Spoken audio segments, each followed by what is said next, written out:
Hello friends, स्वागत करता हूं सभी का न्यू एकेडमी के इस यूट्यूब चैनल पर। क्लास 10th मैथमेटिक्स का सीबीएसई बोर्ड का जो आज कंपार्टमेंट का पेपर हुआ था 19 जुलाई 2024 को, इस पेपर में जो मैथमेटिक्स बेसिक का पेपर था वो हम डिस्कस कर रहे थे। सेक्शन ए और सेक्शन बी हम ऑलरेडी डिस्कस कर चुके हैं। अगर आपने उन वीडियोस को नहीं देखा है तो डिस्क्रिप्शन में आपको लिंक मिल जाएगा, डायरेक्ट आप उस लिंक पे जाके उन वीडियोस को देख सकते हो। इस वीडियो में हम सेक्शन सी डिस्कस करेंगे पर्टिकुलरली। ठीक है, तो अगर आपका सेट 2 और सेट 3 है तो तीनों सेट में कुछ क्वेश्चन जो है वो कॉमन रहते हैं, तो आप सेट 2 और सेट 3 को भी इस पेपर सेट से मैच कर सकते हो। जो डिफरेंट क्वेश्चन है उनको छोड़ दोगे, जो क्वेश्चन कॉमन है उनको आप चेक कर सकते हो कि आपने सही किया है या गलत किया है। ओके, आने वाले वीडियोज में हम मैथमेटिक्स स्टैंडर्ड का पेपर भी सॉल्व करने वाले हैं और जो सेक्शन डी और सेक्शन ई है मैथ्स बेसिक का, उसको भी हम सॉल्व करने वाले हैं। तो अगर आप चाहते हो कि वो वीडियोस आपसे मिस ना हो तो चैनल को सब्सक्राइब करना ना भूलें, बेल आइकन को जरूर प्रेस करें ऑल नोटिफिकेशन के लिए, जिससे जब भी हम वो वीडियो अपलोड करेंगे आपको ऑन द स्पॉट उसका नोटिफिकेशन मिल जाएगा। ओके, स्टार्ट करते हैं सेक्शन सी को। जो सेक्शन सी होता है वो शॉर्ट आंसर टाइप क्वेश्चन का होता है। 6 क्वेश्चन उसमें ओवरऑल होते हैं। ईच क्वेश्चन जो होता है वो 3 मार्क का होता है। इट मींस ये सेक्शन जो है वो ओवरऑल 18 मार्क्स का रहने वाला है। जो फर्स्ट क्वेश्चन है, क्वेश्चन नंबर 26, क्या है देखो सेक्शन सी का। Prove that root 5 is an irrational number. आपको प्रूव करना है कि रूट 5 क्या है, एक इरेशनल नंबर है। तो जब भी हमें इस टाइप का क्वेश्चन करना होता है हम क्या करते हैं, इसका कॉन्ट्ररी एज्यूम करके चलते हैं, है ना। हम एज्यूम कर लेते हैं कि जो रूट 5 है, let root 5 is an rational number. Root 5 क्या एक रैशनल नंबर है, तो यहां आप लिखोगे let root 5 is a rational number, so it can be represent in the form of p by q, where p, q are co prime numbers. ठीक है, p और q क्या है, को प्राइम नंबर है। मींस p और q में सिवाय 1 के कुछ भी कॉमन नहीं आता, या फिर मैं ऐसा कह सकता हूं कि p और q का HCF क्या होगा, 1 होगा। और q जो है वो नॉट इक्वल टू 0 होना चाहिए, बिकॉज अगर q 0 हो जाएगा तो ये p by q डिफाइन नहीं होगा। ओके, अब मैं क्या कर देता हूं, देखो दोनों तरफ स्क्वायर कर देता हूं। यहाँ पे स्क्वायरिंग बोथ साइड अगर करता हूं मैं, तो स्क्वायरिंग करने पे क्या हो जाएगा, रूट 5 का स्क्वायर करूंगा 5 हो जाएगा, p का स्क्वायर करूंगा p स्क्वायर हो जाएगा, q का स्क्वायर करूंगा q स्क्वायर हो जाएगा। तो यहाँ से क्रॉस मल्टीप्लाई करूंगा तो q स्क्वायर इस साइड ले आता हूँ और 5 को इस साइड ले आता हूँ, तो ये हो जाएगा p स्क्वायर बाय 5। अब यहाँ मुझे क्लियरली दिख रहा है कि हेयर, मैं ये लिख सकता हूँ हेयर 5 डिवाइड्स पी स्क्वायर। यहाँ 5 जो है वो पी स्क्वायर को क्या कर रहा है, डिवाइड कर रहा है, बिकॉज क्यू क्या है, एक नेचुरल नंबर है और ये क्या होने वाला है, क्यू जो है वो क्या है, एक नेचुरल नंबर है। तो अगर ये नेचुरल नंबर है तो ये ऑब्वियस सी बात है कि क्यू स्क्वायर जो आएगा वो भी एक नेचुरल नंबर आएगा। तो ये जो क्वांटिटी आएगी ये एक नेचुरल नंबर आएगी। तो इसके लिए क्या होना पड़ेगा, पी को भी क्या होना पड़ेगा, एक नेचुरल नंबर होना पड़ेगा। जैसे आपने यहाँ को प्राइम लिया है और यहाँ आप ये भी लिख सकते हो पी कोमा क्यू क्या है, नेचुरल नंबर्स है। ठीक है, तो यहाँ क्लियर दिख रहा है कि 5 जो है वो पी स्क्वायर को डिवाइड्स कर रहा है। हेयर 5 डिवाइड्स पी स्क्वायर, तो 5 इज ऑल्सो डिवाइड्स पी होगा, बिकॉज आपके थ्योरम्स दे रखी है चैप्टर 1 में कि if any number p divides a square then p is also divides a। ठीक है, अगर 5 p को डिवाइड करता है इट मीन मैं ये कह सकता हूं कि p जो है वो 5 का क्या होगा, मल्टीपल होगा। सो मैं एज्यूम कर सकता हूं, सो p इज इक्वल टू मैं क्या ले लूं, 5 ऑफ m ले लेता हूं। ये मैं इक्वेशन 1 में क्या कर देता हूं, सब्सटीट्यूट कर देता हूं। तो हमारे पास में यहां से क्या आ जाएगा, देखो q square equal to p की जगह मैं 5 ऑफ m रखता हूं का होल स्क्वायर अपॉन में ये क्या आ जाएगा 5, क्यू स्क्वायर क्या आ जाएगा 5m का होल स्क्वायर ओपन करूंगा 25 ऑफ m स्क्वायर अपॉन 5 आ गया। 5 से 25 को मैं कैंसिल कर दूंगा 5 टाइम्स, ये 5 जो है मैं क्यू स्क्वायर के डिवाइड में ले जाऊंगा, तो यहां से क्या आ जाएगा q square upon 5 equal to m square. ठीक है, ये आ जाएगा। अब यहाँ मुझे क्लियरली दिख रहा है कि ये जो 5 है वो क्यू स्क्वायर को क्या कर रहा है, डिवाइड कर रहा है। तो मैं यहाँ ये लिख दूंगा हेयर 5 डिवाइड्स क्यू स्क्वायर, तो 5 इज ऑल्सो डिवाइड्स क्यू। ठीक है, अगर 5 क्यू को डिवाइड कर रहा है इट मीन क्यू क्या होगा, एक मल्टीपल ऑफ 5 होगा। तो यहां से मैं क्यू लिख सकता हूं, so Q equal to 5 of N होगा। ठीक है, अब यहां देखो इन दोनों से ये स्टार है सपोज और ये हैश है सपोज। स्टार और हैश इक्वेशन से मुझे क्लियर दिख रहा है कि पी और क्यू में एटलीस्ट एक कॉमन फैक्टर 5 तो आएगा ही आएगा। ठीक है, बट हम क्या लेके चले हैं कि पी और क्यू क्या है, को प्राइम नंबर है, मींस उसका कोई भी कॉमन फैक्टर नहीं है। तो अगर p और q को प्राइम है और यहाँ हमारे p और q में क्या आ रहा है, एक कॉमन फैक्टर 5 आ रहा है, इट मीन्स मैं ये कह सकता हूँ कि एटलीस्ट p और q में एक कॉमन फैक्टर 5 तो होगा ही होगा। इट मीन्स ये को प्राइम नहीं हो सकते। So it contradicts our assumption, जो हमने एज्यूम किया है क्या कि p और q को प्राइम है और p बाई q क्या है, रैशनल नंबर है। तो हमारा एजम्पशन अगर कॉन्ट्राडिक्ट हो रहा है मीन्स हमने गलत एज्यूम किया है, देयरफॉर √5 जो है वो रैशनल नहीं हो सकता, है ना। हमारा कॉन्ट्राडिक्शन था, हमारा एजम्पशन था कि √5 क्या है, रैशनल। हमारा एजम्पशन जो है वो रॉन्ग हो गया, देयरफॉर √5 को फिर क्या होना पड़ेगा, इज एन इररेशनल नंबर। ठीक है, इस तरीके से आपको इसको प्रूव करना था। इसी के और में आपको ऑप्शन बी दे रखा है, देखो दोनों में से कोई एक करना था। क्या दे रखा है, find the values of x y and z, x y z and डब्ल्यू in the following factor tree, also write the prime factorisation of x. आपको एक्स के प्राइम फैक्टराइजेशन भी लिखने हैं, ठीक है। तो सबसे पहले तो मुझे एक्स वाई जेड डब्ल्यू फाइंड आउट करना पड़ेगा। तो आपको फैक्टर ट्री में पता होगा, सपोज मैं एक नंबर लेता हूं, सपोज 30 मैंने नंबर ले लिया। ओके, इसको फैक्टर ट्री से अगर डिवाइड करना चाहूं मैं, फैक्टराइजेशन करता हूं तो 2 से डिवाइड करूंगा, ये क्या आ जाएगा देखो 15। अब 2 से डिवाइड नहीं होता, 3 से डिवाइड होगा तो ये आ जाएगा 5 यहाँ पे। अब 5 फिर फर्दर 5 से डिवाइड होगा तो ये यहाँ पे क्या आ जाएगा, 1 आ जाएगा। ठीक है, इस तरीके से। अब ये देखो यहाँ पे लास्ट जो नंबर आ रखा है हमारा क्या आ रखा है, W है। W के दो फैक्टर बन रहे हैं, कौन से, 13 और 7। इट मीन्स W जो होगा हमारा क्या होगा फिर 13 इंटू 7 होने वाला है। 13 इंटू 7 कितना हो जाएगा, 92 होता है क्या, 13 5 65, 91 आ जाएगा ये, है ना।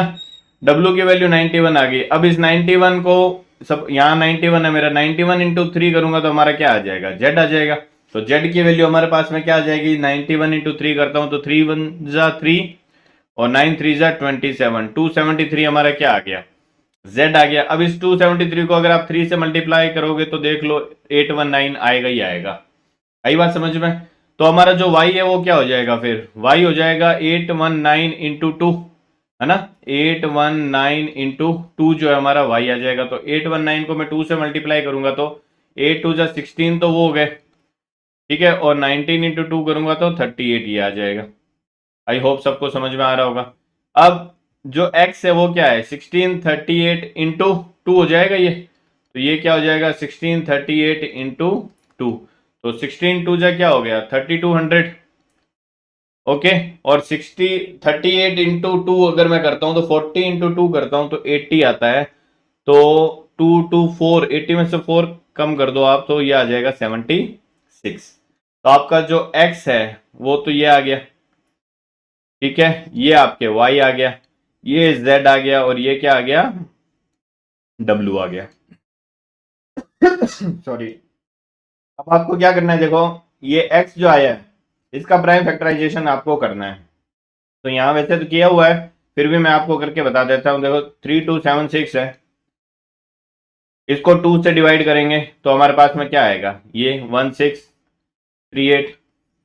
ठीक है, ये फैक्टर ट्री देखो बना हुआ है डायरेक्ट, तो मैं डायरेक्ट फैक्टर ट्री ना बना के सीधा प्राइम फैक्टराइजेशन ही लिख देता हूं ना।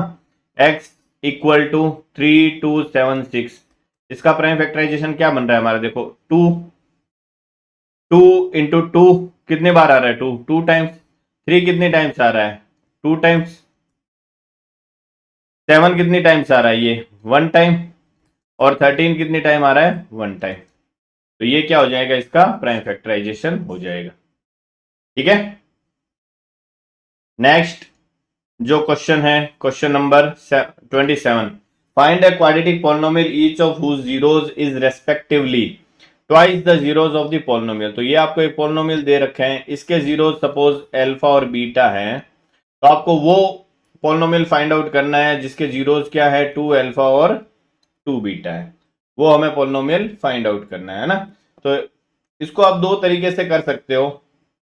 ठीक है, आपको कोई भी अगर पॉलिनोमियल फाइंड आउट करना हो, पी एक्स इक्वल टू क्या होता है, के कांस्टेंट बाहर रहता है, x square minus sum of the zeros of x plus product of the zeros, ये होता है। ठीक है, के क्या होता है, कोई भी कांस्टेंट है, आप इस कांस्टेंट की वैल्यू चेंज करते जाओगे तो पॉलिनोमियल भी चेंज होता जाएगा, बट हमें कोई भी एक पॉलिनोमियल फाइंड आउट करना है तो हम इस के को जनरली क्या ले लेते हैं, फिर 1 ले लेते हैं यहाँ पे, है ना। ठीक है, तो हमारा जो पॉलिनोमियल बनता है वो फिर क्या बनता है, पी एक्स इक्वल टू के x square minus sum of zeros of x plus product of the zeros. अब हमें जो पॉलिनोमियल फाइंड आउट करना है उसके जीरोस 2 अल्फा और 2 बीटा है, तो यहां से अगर मैं इनका सम फाइंड आउट करता हूं तो 2 अल्फा प्लस 2 बीटा का सम क्या हो जाएगा, 2 कॉमन आ जाएगा, अल्फा प्लस बीटा बन जाएगा। और अल्फा प्लस बीटा देखो अगर इसके जीरोस हैं तो यहां से अगर मैं इनका सम फाइंड आउट करता हूं, सम क्या हो जाएगा, अल्फा प्लस बीटा, वो किसके इक्वल होगा, minus of b by a के equal. Minus of b means minus of -5 हो जाएगा, मीन्स ये +5 हो गया, अपॉन ए कितना है, जो एक्स स्क्वायर का कोफिशिएंट है। सिमिलरली अगर मैं प्रोडक्ट फाइंड आउट करता हूं अल्फा इंटू बीटा, वो किसके इक्वल होगा, सी बाई ए के इक्वल। सी 2 है कांस्टेंट टर्म, अपॉन ए भी क्या है 2, 2 से 2 कैंसिल हो गया तो 1 आ गया प्रोडक्ट। ओके, तो अब हमें ये सम फाइंड आउट करना है, तो twice of alpha plus beta की वैल्यू हमारे पास में क्या आ रही है, 5/2, तो मैं ये 5/2 यहाँ पुट कर दूंगा, 5 से 5 कैंसिल हो गया तो सम क्या आ गया, जीरोस का 5 आ गया। सिमिलरली अगर मुझे प्रोडक्ट फाइंड आउट करना है इन जीरोस का तो वो क्या हो जाएगा, 2 अल्फा इंटू 2 बीटा। ठीक है, ये क्या हो जाएगा, 2 इंटू 2 4 अल्फा बीटा आ जाएगा, और अल्फा बीटा की वैल्यू हमारे पास में क्या है, यहाँ पे देखो 1 है, तो ये प्रोडक्ट क्या हो जाएगा, 1 आ जाएगा, 4 आ जाएगा, है ना। 4 इंटू 1 करोगे तो 4 आ गया। तो हमारा जो पोलिनोमियल है वो क्या आ जाएगा, फिर देखो यहाँ से एक्स स्क्वायर माइनस सम, सम कितना आ रहा है 5, तो ये आ जाएगा 5 ऑफ एक्स प्लस प्रोडक्ट कितना आ रहा है 4, तो ये हमारा क्या हो जाएगा, one of the required polynomial हो जाएगा। जरूरी नहीं है ये होगा, अगर के की वैल्यू 2 होगी तो यहाँ सबसे 2 से मल्टीप्लाई भी हो जाएगा। आई बात समझ में, बट उन सभी पोलिनोमियल में एक पोलिनोमियल ये जरूर होगा, तो ये आपका इस क्वेश्चन का क्या होगा, आंसर हो जाएगा। नेक्स्ट क्वेश्चन नंबर 28 क्या दे रखा है, देखो इसमें भी आपको इंटरनल चॉइस गिवन है। ये दे रखा है, solve the following system of linear equation graphically. आपको ग्राफिकली इन इक्वेशन को क्या करना है, सॉल्व करना है, तो कर लेते हैं सॉल्व। देखो जब भी ग्राफिकली हम सॉल्व करते हैं तो हमें ग्राफ बनाना पड़ेगा, और जहां दोनों इक्वेशन एक दूसरे को इंटरसेक्ट करेगी वही क्या हो गया, हमारे पॉइंट ऑफ इंटरसेक्शन होगा या हमारा सॉल्यूशन होगा। ओके, तो उसके लिए हमें ग्राफ बनाने के लिए हमें 2 पॉइंट चाहिए होते हैं, तो हम क्या करते हैं, देखो एक बार x को 0 पुट कर देते हैं, y की वैल्यू फाइंड आउट कर देते हैं। तो x को अगर मैं 0 पुट करूंगा तो ये हो जाएगा 0 प्लस 2y इक्वल टू 6, तो यहां से हमारी y की वैल्यू क्या आ जाएगी, देखो 6/2 आ जाएगा, मीन्स y की वैल्यू हमारे पास में आ गई 3। कब, जब x 0 हुआ। एक बार मैं क्या रख देता हूं इसी इक्वेशन में, y को 0 रख देता हूं, तो y को 0 रखने पे x की वैल्यू हमारे पास में यहां से क्या आ जाएगी, 6 आ जाएगी।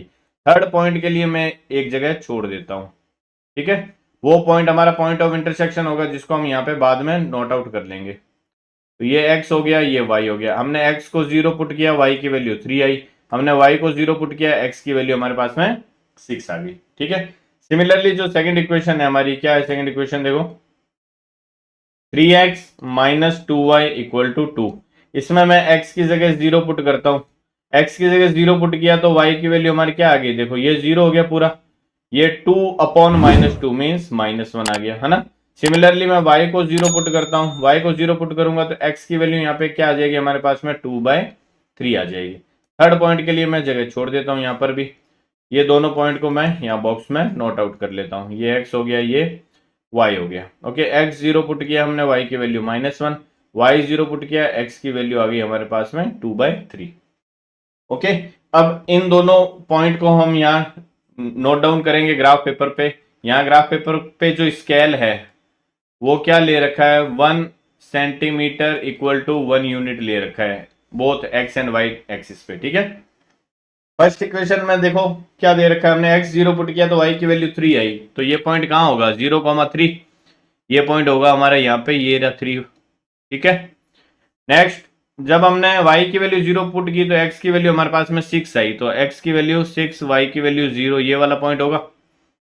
ठीक है, हम इन दोनों को क्या कर देंगे, पॉइंट को ज्वाइन करवा देंगे, तो इन दोनों पॉइंट को ज्वाइन करने पे हमें क्या मिल जाएगी, लाइन का ग्राफ मिल जाएगा इस तरीके से।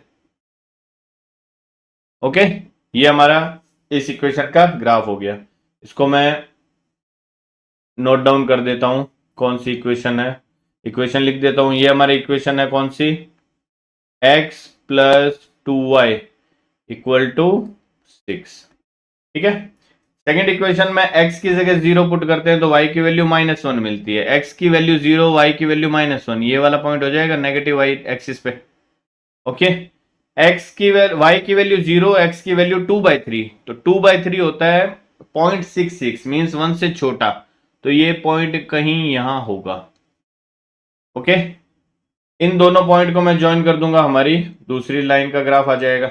इन दोनों को मैं ज्वाइन कर देता हूं इस तरीके से, देखो ये इस तरीके से, है ना। तो दोनों लाइन जहां इंटरसेक्ट करेगी वो हमारा क्या हो जाएगा, सॉल्यूशन हो जाएगा इन दोनों इक्वेशन का। उसको हम वापस इक्वेशन में रख के सेटिस्फाई भी करवा के देख लेंगे। तो कहां दिख रहा है, देखो ये पॉइंट यहां आ रहा है, तो आई थिंक 2,2 जो है वो सॉल्यूशन होगा यहां पर, मुझे यहां से दिख रहा है।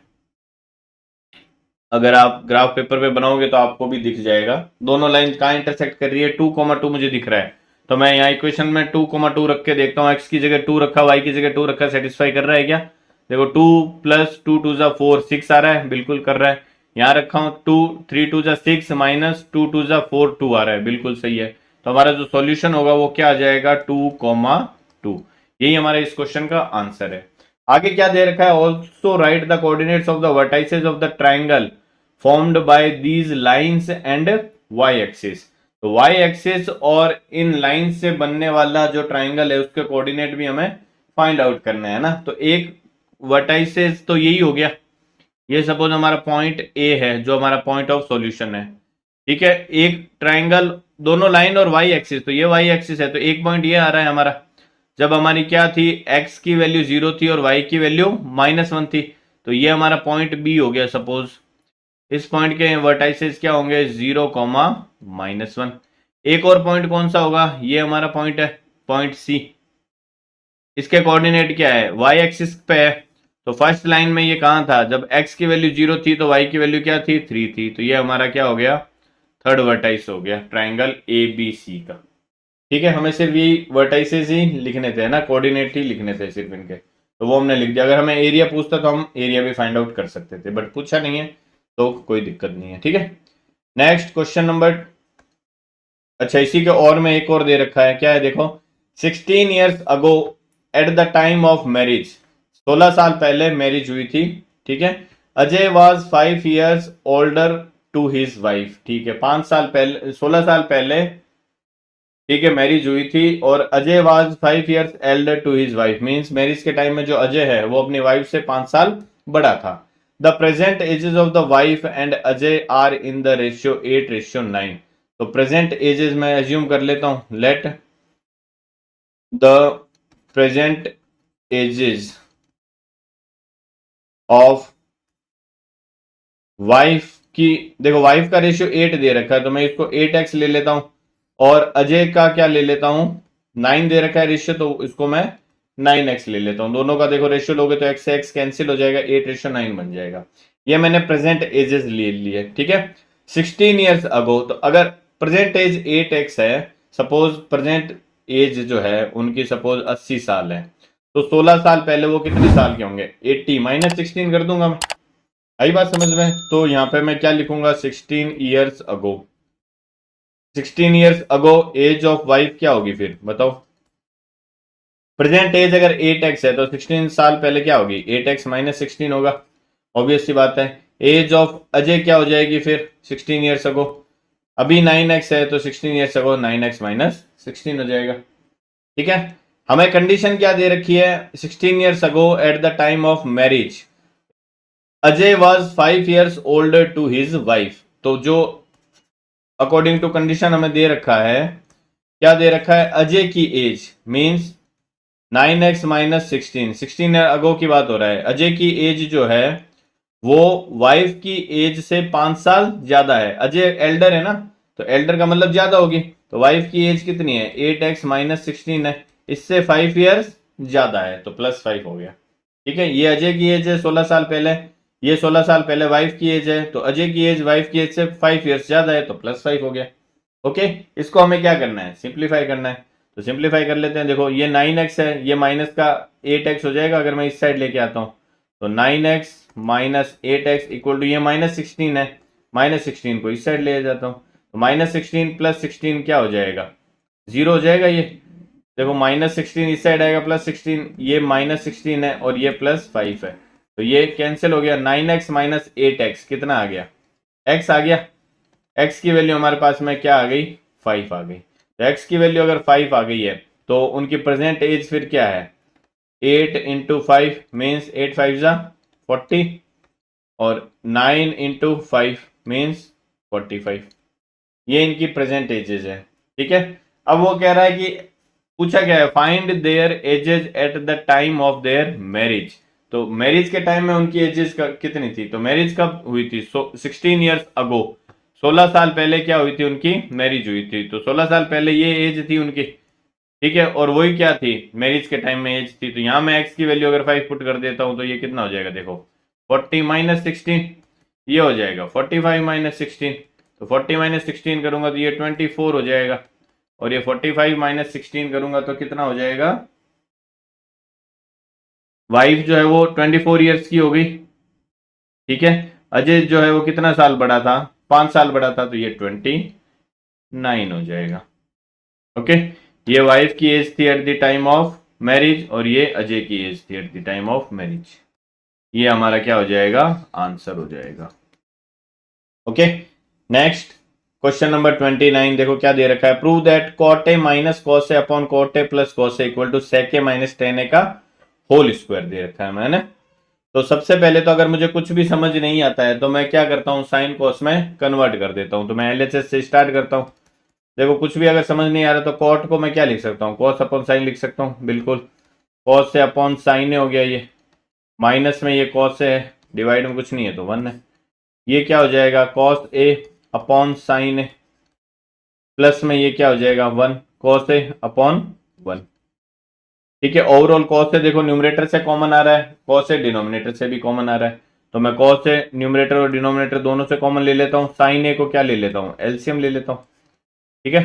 साइन है मैंने एलसीएम ले लिया, तो ये कॉस से कॉमन आने के बाद में यहाँ तो 1 बन गया, यहाँ माइनस में क्या हो जाएगा, साइन है। सिमिलरली ये डिनोमिनेटर से भी कॉस से कॉमन आ गया, साइन है मैंने एलसीएम ले लिया, तो ये क्या बन जाएगा, देखो कॉस से कॉमन आ गया तो यहाँ 1 बन गया, प्लस में कॉस से कॉमन आने के बाद में यहाँ पे साइन ए बन जाएगा, है ना। कैंसिल क्या हो जाएगा, देखो कॉस से कॉस से कैंसिल हो गया, साइन ए से साइन ए कैंसिल हो गया। हमारे पास में अल्टीमेटली क्या आ गया, देखो हमारे पास में आ गया है 1 माइनस साइन ए अपॉन 1 प्लस साइन ए। अब 1 माइनस साइन है 1 प्लस साइन है, जब भी इस टाइप का फैक्टर बने आपके कि न्यूमरेटर और डिनोमिनेटर जो है उनमें जो टर्म्स हैं वो सेम है, सिर्फ उनमें क्या डिफरेंस है, साइन का डिफरेंस है। तो जब भी ऐसा आता है तो आपको हमेशा ध्यान रखना रेशनलाइजेशन करना होगा, ठीक है। रेशनलाइजेशन क्या करते हैं, जो भी डिनोमिनेटर में है उसके अपोजिट साइड वाले से मल्टीप्लाई और डिवाइड करते हैं। तो ये 1 माइनस साइन ए से मैंने मल्टीप्लाई कर दिया, 1 माइनस साइन ए से मैंने डिवाइड कर दिया। देखो यहाँ प्लस है तो अपोजिट साइन वाला क्या होगा, माइनस होगा, उससे मैंने मल्टीप्लाई कर दिया, उसी से डिवाइड कर दिया। ओके, इसको देखो फर्दर सिंप्लीफाई करूंगा तो ये क्या हो जाएगा, देखो 1 माइनस साइन है इंटू 1 माइनस साइन है, तो 1 माइनस साइन ए का क्या बन जाएगा, न्यूमरेटर में तो होल स्क्वायर बन गया, डिवाइड में देखो ए प्लस बी और ए माइनस बी क्या बनेगा, ए प्लस बी है ये क्या है ए माइनस बी, तो A plus B into A minus B क्या होता है, A square minus B square, means 1 का स्क्वायर माइनस साइन ए का होल स्क्वायर हो गया।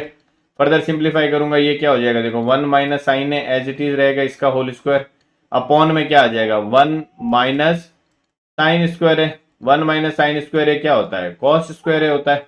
तो आपके पास में अल्टीमेटली क्या आ गया, 1 माइनस साइन ए का whole square upon cos A का होल स्क्वायर, कॉस स्क्वायर ए को लिख सकते हो आप, ठीक है। ओवरऑल मैं देखो क्या लिख सकता हूं इसको, 1 minus sine A upon cos A, और इस पूरे का क्या लगा दूं, होल स्क्वायर लगा दूं, दोनों पे अलग अलग स्क्वायर है, मैंने दोनों को साथ में लिख दिया।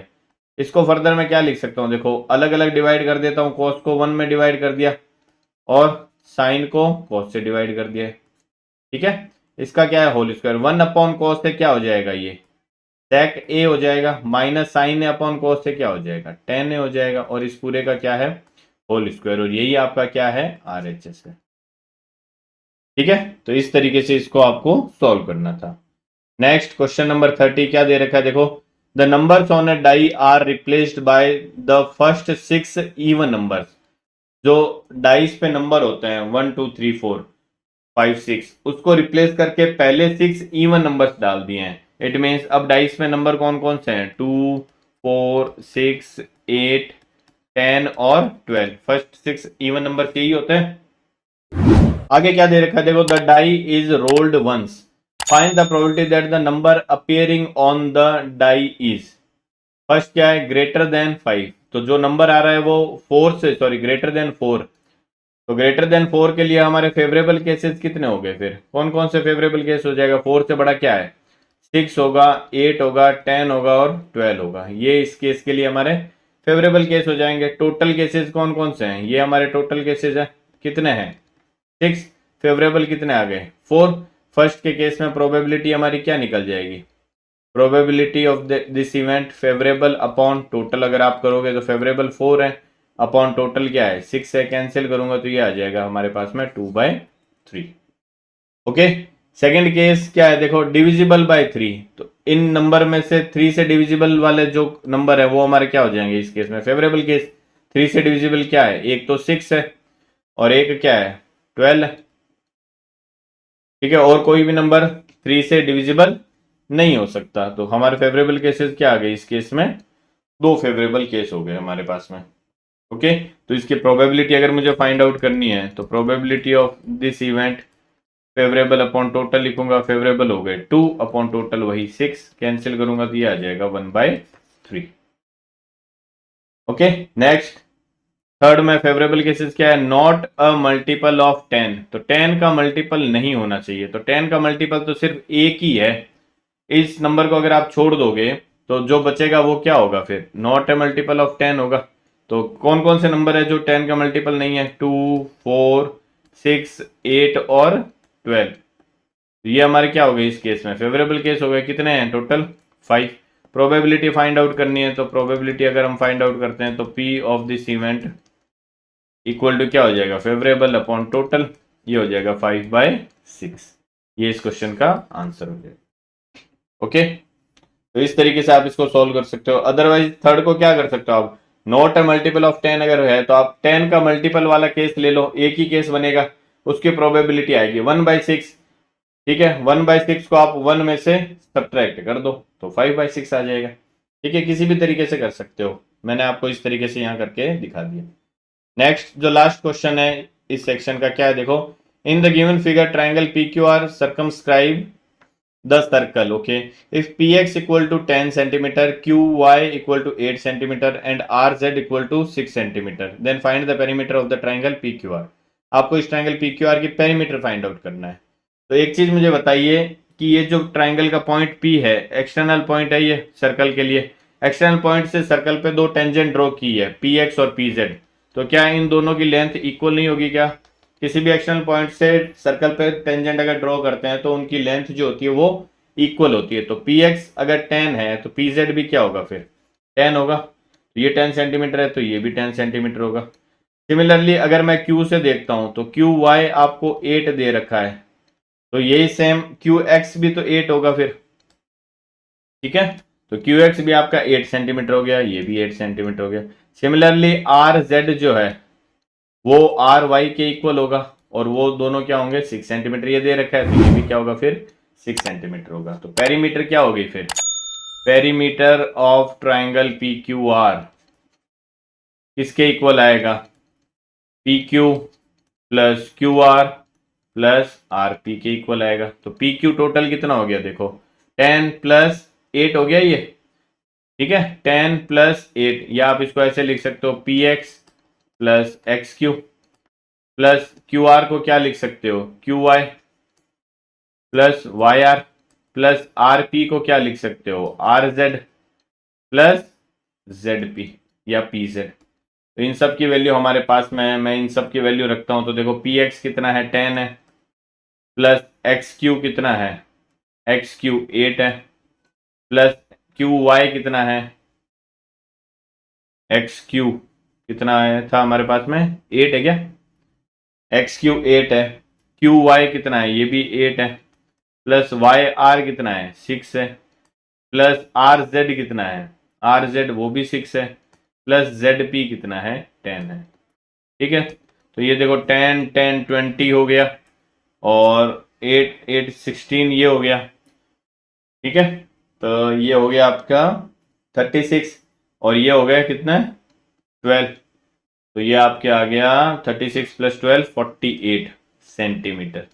ये पेरीमीटर आपके आ जाएगा। यहाँ पे देखो डायरेक्ट इनको भी ऐड कर सकते हो, देखो ये 18 हो गया, ये 16 हो गया, है ना। तो 18 और 16 और ये कितना हो गया 14 हो गया, तो 14 और 16 कितना हो गया 30, और 18 कितना हो गया 48। तो ये आपका इस क्वेश्चन का आंसर होगा।